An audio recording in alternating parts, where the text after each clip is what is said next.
Hello and welcome to this week's episode of Future of XYZ. Today, we are going to be talking about the future of maritime shipping. Our guest is Timothy Cosulich. Tim, thank you so much for joining us on Future of XYZ. Thank you, Lisa. Great to be here. Timothy's joining us from Genoa, Italy. He has spent a lot of time also in Singapore, which is one of the leading shipping capitals in the world. And he is currently running one of the large business units of his family's seventh generation shipping company, which is called Fratelli Cosulich Group. It's a very diversified company at this point. I'll let Tim talk about some of the businesses you're in, but mostly it's, maritime shipping for over 160 years. And I want to get into kind of where things are, but the business unit you're running today, Tim, is the marine fuel, and it's called LNG, which I had to get understanding on, which is liquefied natural gas business unit. So we're going to talk a lot about the changes in the industry that you've seen, but I want to ground people first. Obviously, in what is maritime shipping? Kind of talk us through what it is and the value chain a little bit. Yes, sure. So in shipping, let's say in the shipping world, you have about 60,000 ships. We're talking about the large ships transporting, whether it's containers or oil or cargo. And these ships, they represent, or they transport roughly 80% of the goods worldwide. So it's a big chunk of the goods being transported worldwide. But they also represent a big chunk of emissions in terms of the transportation industry, but also in terms of other industries as well. So we have an issue as an industry, but in general as society, in how can we continue to have this industry to function and to basically deliver and transport goods from one side of the planet to the other, while at the same time preserving the planet and not having the same impact that we are having at the moment. So it's a big challenge because of course, maybe I'm biased, but I do think that the shipping industry adds a lot of value to society. But I also think that it's important for our industry to take concrete steps towards decarbonization. Consider that shipping is historically a very change-resistant industry. A lot of traditional companies like ourselves that like to do things they've been doing for 160 years. They don't like change, and sometimes we deny the needs for change. So I think the mindset shift that we need to make as an industry is precisely to focus on the next 10, 20, 30 years. Well, that's a great setup for the future of maritime shipping. I mean, you also, in addition to being currently CEO of this business unit, being in the family business, that operates out of 25 countries. I mean, I think shipping in general, many of us who have ever lived in a port city or on the coast see these huge cargo ships. And even if you haven't, maybe on the Great Lakes in the US, for instance, on major rivers, if you're in Panama in the canal, I mean, there are lots of places where average people come across these images of shipping. But I don't think that any of us kind of realize that maybe 80%, as you just said, of the world's goods are transported this way, and the complexity of that value chain, because there are certain countries that build ships. There are certain countries that you fly the flag under. There are rules and regulations of every country. So in the US, for instance, within 10 miles, I believe it is, you have to have a US captain board the ship. It's called a pilot, and bring that ship into port. There are all sorts of rules and regulations around international shipping that are both at a federal level, at maybe a state or regional level, plus, of course, the international waters treaties. I mean, the complexity of this, plus accounting for 80% of the world's goods transport, plus, as you talked about and set up so eloquently, the decarbonization or reduction of fossil fuel emissions standards that need to be met going forward. What are some of, kind of the biggest risks to the industry right now, and especially maybe coming out of COVID, which I think really shed light on some of the supply chain issues? Yes, for sure. So I think I would start with not only one of the risks, but also the complexities, let's say, that the industry faces. One of the issues with shipping and logistics in general is how interconnected the industry is. So take decarbonization, for example.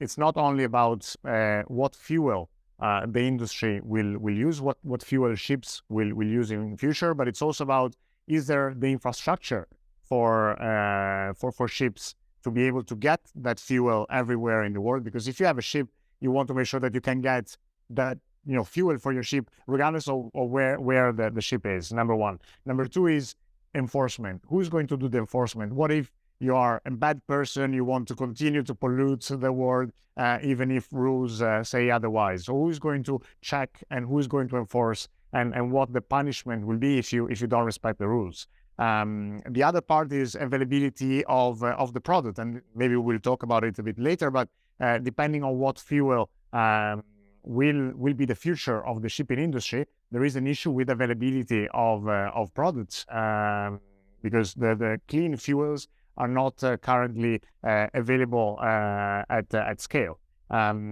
So it's a matter of infrastructure, it's a matter of enforcement, it's a matter of regulation. You mentioned earlier about federal laws, national laws, international laws. The International Maritime Organization, the IMO, is the body, the international body that regulates the shipping industry, but it is sometimes a bit of a toothless organization, because it's very hard for them to regulate and enforce rules, particularly since countries and flag states, they have a big role, and the same goes for port authorities around the world. So it's the complexity of the shipping industry is very correlated with how interconnected the industry is. It's kind of amazing when you mention the interconnections, because I find one of the most interesting things for me in business, and of course we went to INSEAD together, both in France and Singapore a number of years ago now, and that's how we met. But the interconnectedness of business in general became really apparent during COVID. I think to even the average person who doesn't have an MBA or works in the international shipping industry, and running their family's company of 7 generations, I think what's really compelling about what you just said is that interconnectivity. There is another interconnectivity I think that we should talk about, which is, of course, during COVID, this became really clear. But at the same time that the globalization of our global economy has been pushing forward for the last, I want to say 50 plus years, but especially accelerated over the last 20, let's say, COVID brought it to a head. And now you have this pushback on globalization. And also because of obviously climate change concerns, that maybe we should be producing and manufacturing local. How much of a concern for the shipping industry, as you were the past president of YPO, the Young Presidents Association organization in Singapore. You sit on other boards as well, and I want to talk about one of those boards in a minute. But Tim, you have a lot of exposure to what is happening at a global level. What do you think the kind of pushback on globalization, the pending wars? I mean, obviously, grain shipments out of the Ukraine and fuel shipments out of Russia. I mean, there is a lot to be said about the role of geopolitics. How is this impacting the industry? What's the industry thinking towards the future of this? Yeah, no, indeed, and you're perfectly right. I think that in the past 20 to 30 years, there's been a push towards offshoring, so focusing production in certain countries because of cost reasons or ease of production, whatever it was, or availability of resources. And now we have an opposite trend almost of a reshoring of production, and also another movement that we were focusing on just in time, and we are moving towards a just in case approach, right? So it's explain the difference for people who don't have an MBA. Well, okay. With just in time, the idea is that you try and minimize your inventory, so that, because inventory is a cost. If I need spare parts or whatever, I keep them in my warehouse, but of course they are immobilized there, and it's value that is stuck in my inventory, and I can, and on my balance sheet. and on my balance sheet, and it takes me a bit longer to monetize it. So if I can minimize that inventory, obviously I will have a saving. However, the problem is that I can do that only if I can make sure that whenever I need certain spare parts, for example, I can get them. And this is, very much alike the concept of ordering something on Amazon and expecting to get it the next day. If suddenly you order something on Amazon, instead of getting it the next day, you get it next month, then you have a problem, particularly if you have a production cycle to function and to function in an efficient way. So the movement towards the just in case is precisely, okay, I saw during COVID that there was a problem with supply chain because there were delays everywhere. So now I am actually going to have a good level of inventory just in case. So that was the. I like that. But Yes. there's a little bit of I don't mean to cut you off or change the subject a little bit, but the just in case seems to me, from the research I did in preparation for this, that actually because the supply chain was so disrupted during COVID, the shipping supply chain, that we brought more capacity on. And now one of the lagging effects of all of these changes, it seems, is actually excess capacity in the shipping world, and that more coming online. Is that accurate? And how do you see that playing out? Absolutely, and that is unfortunately, it's one of the very common dynamics within the shipping industry that you order a ship today and you will get it in 2 years. So in reality, what you're doing is you're betting, in a way, we make an educated guess on how the market will be in 2 years' time. So it's a challenge indeed, and that goes back to what you were mentioning before about the impact of COVID. What we've seen with the supply chain and all the issues that we've seen with the supply chain during COVID is not only something that happened because of COVID. There's part of it that, of course, is strictly related to COVID, but part of it is also something that has been building up over the years. You have the container ship market that is dominated by, let's say, 8 to 10 companies. These 8 to 10 companies in the last 20 to 30 years, they've been doing okay, but they've not been printing money, let's say.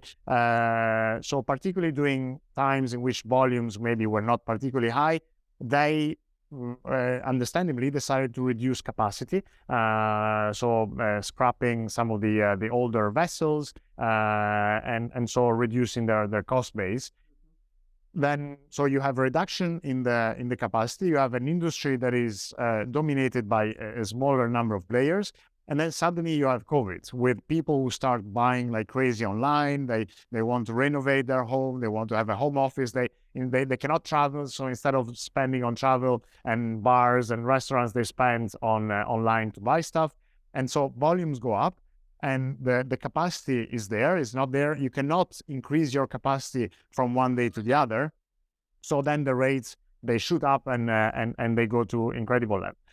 To that, you add all the issues on the shore side, because you had the shortage in many countries, including the US. You had a shortage of truck drivers, for example. So then you also had an issue with the relocation of empty containers, because before it was quite efficient. You move one container here, and then when it's empty, you move it there. But now with COVID, you had container being stuck in one place and you need empty containers in another place. At the same time, you have all the issues with this ship can enter this port, but it cannot enter that port because the regulations, the COVID regulations require certain certificates and so on. So if you add everything together, then you understand why there was this huge mess and rates that were 5 or 6 times what they normally are. And now, as you correctly say, then you have a little bit of the opposite trend, because some ship owners, they were intrigued by the high rates, and they said, okay, let's order a lot of ships. It looks like a fantastic deal, and then as often happens, you have now a little bit of a. But I wouldn't say that now. I think shipping is the industry in general is in a healthy situation right now. So you. Companies, they made definitely good returns, good money in the past 2-3 years. Their balance sheet are quite solid. So even if now you see a bit of a low on the rate side, I think the industry is healthy and can invest in decarbonizing. So I want to talk about that because that's obviously your passion. It's where you're at. This podcast talks a lot about various aspects of impact, sustainability, social issues through the lens of whatever the subject is. So I want to focus on that for a minute. I mean, in addition to your role, in addition to also Tim being an Ironman champion, which is just completely mental to me, but that's a whole different thing. That's your hobby.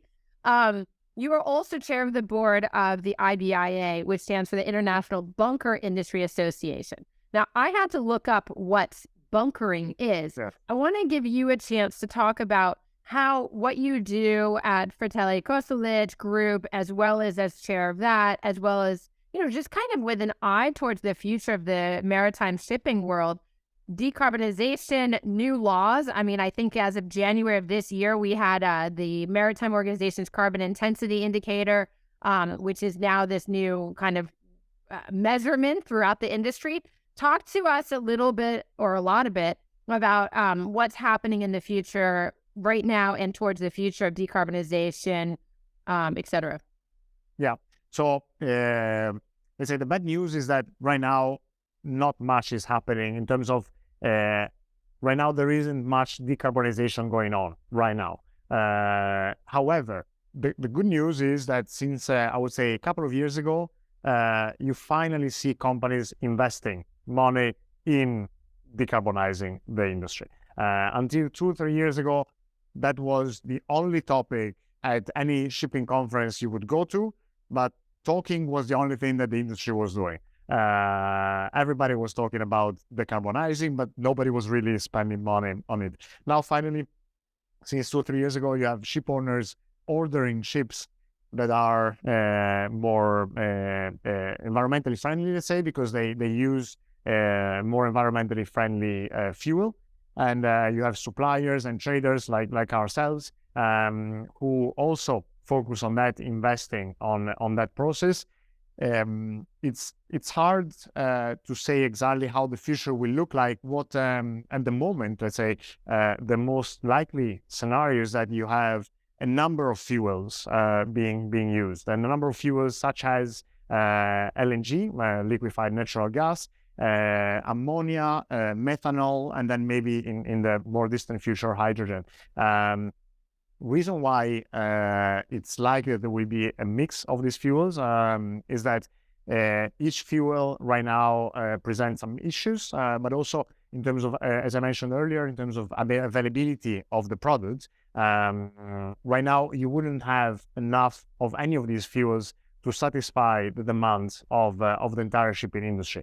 Also because consider that right now, shipping is using fuel oil, which is arguably the dirtiest type of fuel that you could potentially use, which is a fuel that no other industry uses. So basically, there's no competition for this type of fuel. Suddenly, if shipping wants to use some cleaner fuel, then they have to compete with other industries for clean fuel. So they will have to compete with agriculture, with aviation, car transportation, whatever it is, but they will have to compete. So then again, transporting your iPhone from place A to place B will probably cost a lot more, and again, your iPhone will be a lot more expensive than it already is. So it's I think it's something that has an impact on not only on the shipping industry but on our society in general. So with regard to IBIA, the International Bunker Industry Association, so bunker is the technical term for fuel, the fuel that is used in the shipping industry. And the goal of the organization is basically to help members with knowledge for the industry. And so right now, obviously, future fuels and decarbonization is one of the key aspects that we are focusing on. But then it's also providing that platform for members within the industry to connect, exchange ideas, discuss, and do business as well, obviously. So this is the focus of the industry. Fratelli Cosulich, as a company, we are focusing on pretty much all these future fuels. So we have recently, just a few days ago, there was the launch of our first LNG vessel in China. So that was, thank you, that was a big achievement for us. We are focusing also on ammonia. Methanol will come next. So we are really dedicating resources to this topic because we think it's our responsibility. It's amazing because, and I'm watching time, so where I'm going to move us a little bit quickly, but what's amazing about all that, the knock-on effects or the externalities, as we again say in business, are so major. I mean, transporting ammonia, for instance, which, is very dangerous. So there are, again, coming back to regulations and then training of teams, which are often, multinationals on board one vessel. I mean, there is so much complexity to this industry. There is also, I mean, some of the things that I read that, I want to just touch on. I mean, obviously we hear about piracy, right? I mean, there was a moment, especially like, going around like the Cape of Good Hope and things like this, that there were real piracy issues. I mean, in the Middle East, everywhere else. I mean, not only. But there's also cybersecurity issues. I mean, I just read, well, again, in preparation, that it's the number one industry most targeted now by cyber criminals and ransomware because it is so important to the movement of the global economy. Then there are things like, whales and dolphins watching up on shore in New Jersey, and they think it's because of the sonar of the ships. What are some of the other things as we look 5 to 10 years out that, given your deep experience and expertise, you think are going to be issues that positively and or negatively or just generally affect the industry? Yes. So I think on the positive side is this understanding that companies need to focus more on stakeholders rather than shareholders. So the role that companies play in our industry is not only to generate profit for shareholders, but it's really to make sure that all stakeholders have a say and are taken into consideration. So I think that is one thing. And you mentioned the CII, the Carbon Intensity Index, is one of the aspects. There is a lot of talk in the industry, not only for shipping but for other industries as well, about carbon taxes, right? So that is a way in which governments could already affect change, because it's also about what you can actually do. Right now you have at sea, you have about 60,000 ships that burn fuel oil. You cannot sink them from one day to the other, right? So, and each ship has roughly a useful life of 20 years, let's say 20 to 25 years. So some of the ships are very old, so potentially you could scrap them. Some are not old, some are relatively new. So it's not realistic to expect that, okay, starting from tomorrow, we are going to only go to zero emissions. And so it's also about being pragmatic, and this is also why we've invested in LNG. So LNG is still fossil fuel, so it's not perfect, and it's not the solution. It will not be the end game, but it's the only solution that is available at scale right now, which is why we decided to invest it, because we think that it's important to do something now. LNG is much better in terms of emissions than the fuel currently used. So we think that it's the solution for a transition. Then the next step will be ammonia, then it will be methanol and hydrogen and so on. But so in the meantime, we need to continue to develop new solutions, but we also need to act now and do what we can do. At the same time, I think I'm going to one of the, let's say, more negative, if you will, is also trying to identify greenwashing, right? Because that is one of the risks that we have, where we publicize things as green when in reality they're not green. Now, you have, for example, carbon credits, which are not bad it's not a bad thing in itself, because basically you're investing, let's say, in a project to save the polar bears, which is great. There's nothing wrong with saving the polar bears, but that shouldn't then justify the fact that you are polluting a lot and that you could do something about it. So I think it's also about finding a balance and being realistic, but at the same time being action oriented and take real steps towards decarbonizing, even if it's a gradual decarbonization, but being action oriented. I love that. And being action oriented is where we all need to be going on everything sustainable. But Timothy Cosulich, I have to say, that's pretty amazing summary of where the maritime shipping industry is moving. In conclusion, I mean, I always love to ask guests, what is your greatest hope, like looking 20 years down the road, 2040, 2045? What's your greatest hope of where the maritime shipping industry will be? So I, as you know, I'm very passionate about triathlon, but I'm even more passionate about my two kids.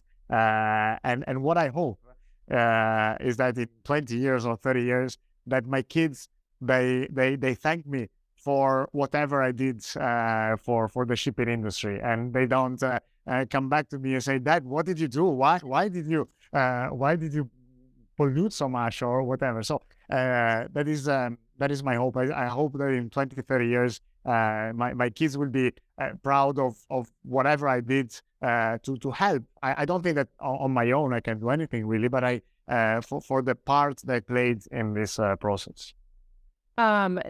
Passing on better circumstances to the 8th generation of the Capelli Cosulich is a good goal, Tim. Thank you so much for joining us today on Future of XYZ. It was a very satisfying and stimulating conversation that could have gone on for a lot longer. Thank you so much. Great being here with you. For everyone watching and listening, thank you for doing so. If you're watching, make sure that you follow the podcast anywhere you get your favorite podcasts, Apple, Amazon, Spotify, and beyond. If you're listening, know that you can watch us on YouTube via Rhode Island PBS. So that's ripbs.org/XYZ. Follow us on Instagram. Please leave us a 5-star review. And thank you to our presenting partner, Rhode Island PBS. It's really a joy to be here every week, or every other week as the case is. And Tim Cosulich, thank you again for talking about the future of maritime shipping with us. Thank you.